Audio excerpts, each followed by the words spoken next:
Alors bienvenue dans cette nouvelle vidéo. Donc aujourd'hui nous allons parler du pervers narcissique et du surdoué. Alors qu'est-ce qui se passe quand un parent est pervers narcissique et quand l'enfant est surdoué au niveau du faux self? Donc c'est un sujet que j'ai déjà abordé tout seul, le faux self, mais par contre je ne l'ai pas abordé en relation avec le parent pervers narcissique. Donc on sait tous très bien que l'enfant qui a un parent pervers narcissique aura plus de mal à se construire au niveau de la personnalité et surtout au niveau de la confiance en soi. Si en plus il est surdoué, forcément il aura encore moins facilement confiance en lui.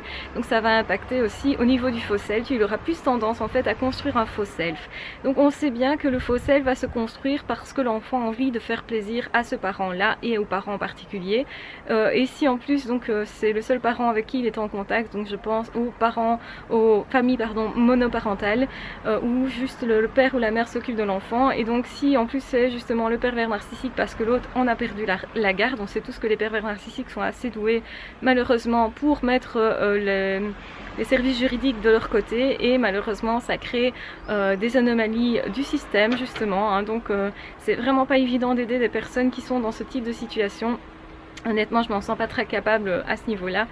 Et parenthèse faite, donc ici au niveau du faux self, l'enfant va forcément se créer un faux self beaucoup plus vite, d'autant plus que les exigences de ce parent-là vont être beaucoup plus importantes et que le pervers narcissique généralement est quelqu'un de très autoritaire qui va imposer ses besoins, ses vouloirs, ses envies, et donc forcément l'enfant va y répondre s'il est surdoué. En plus, il va y répondre davantage en voulant plaire, puisqu'il ne sait pas faire autre chose que vouloir plaire, il a envie de se faire aimer, et donc forcément ça va créer plus vite le faux self et plus intensément, donc il peut se noyer davantage. Il faut faire vraiment attention aux enfants qui comme ça ont créé un faux self très, très tôt et du coup n'osent même plus s'exprimer, n'osent même plus jouer. Vous avez des enfants comme ça qui n'osent même plus jouer. Alors c'est assez fréquent chez les surdoués, des enfants qui ne jouent pas, parce qu'en fait pour eux le jeu c'est plutôt des jeux intellectuels, soit des jeux de société, soit des jeux liés à la lecture, donc des jeux assez intellectuels. Donc ça c'est pas du tout anormal, mais ça peut justement bloquer complètement l'enfant. Donc vous avez tout à fait des enfants qui ne vont plus rien faire, qui vont rester dans leur coin. Donc là il faut faire vraiment très très attention à ce cas de figure qui est quand même problématique, qui doit nous alarmer en tant que thérapeute. Donc ça c'est important de faire le point là-dessus, puisque évidemment le faux self, on le sait tous, c'est quelque chose de plutôt malsain. Effectivement au niveau social on est obligé d'en avoir un minimum.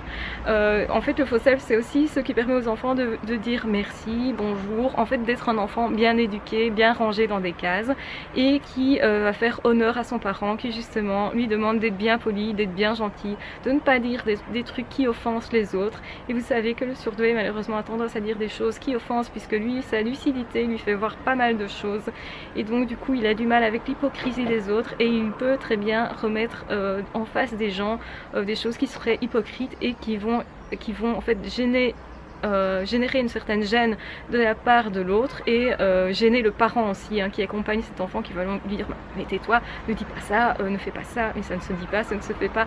Et ça c'est justement, le parent va remettre ce faux self là en place, on va dire.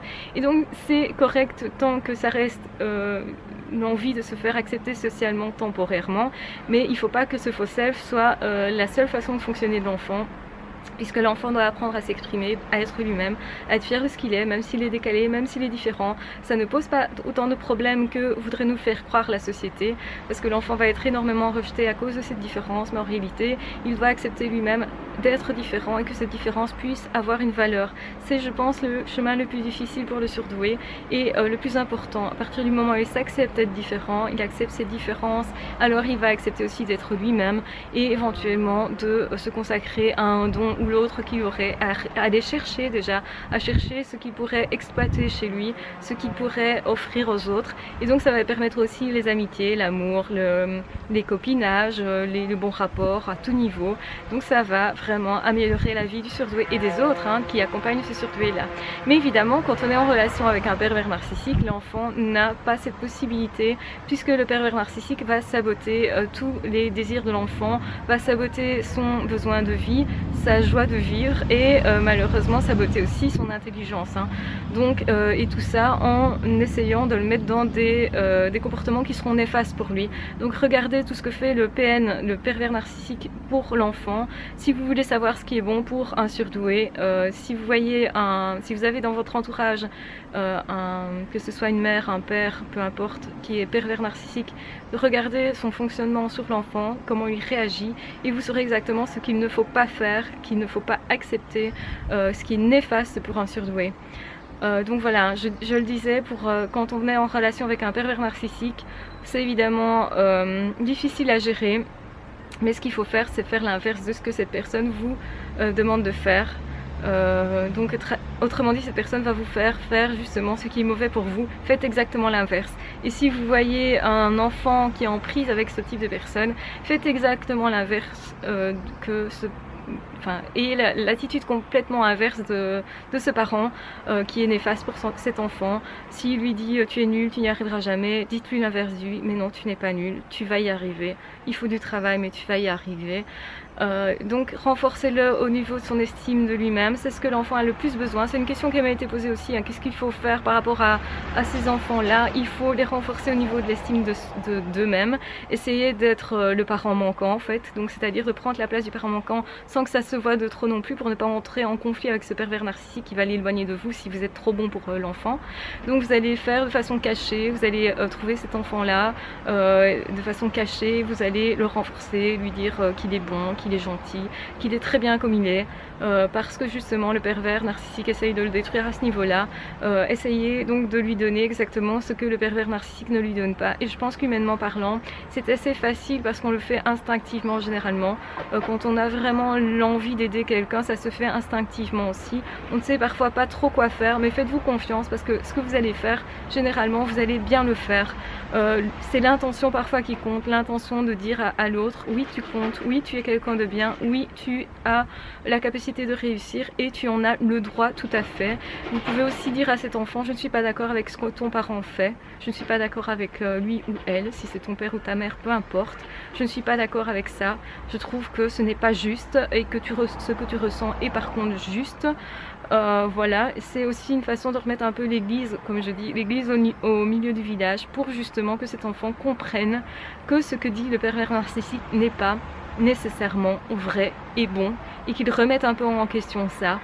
Donc c'est créer un doute aussi dans l'esprit de l'autre, même si parfois il peut mal réagir, hein, parce que c'est peut-être parfois un affront qui est trop grand, qu'il ne peut pas gérer, donc va peut-être réagir en se repliant sur lui-même et en vous évitant en fait.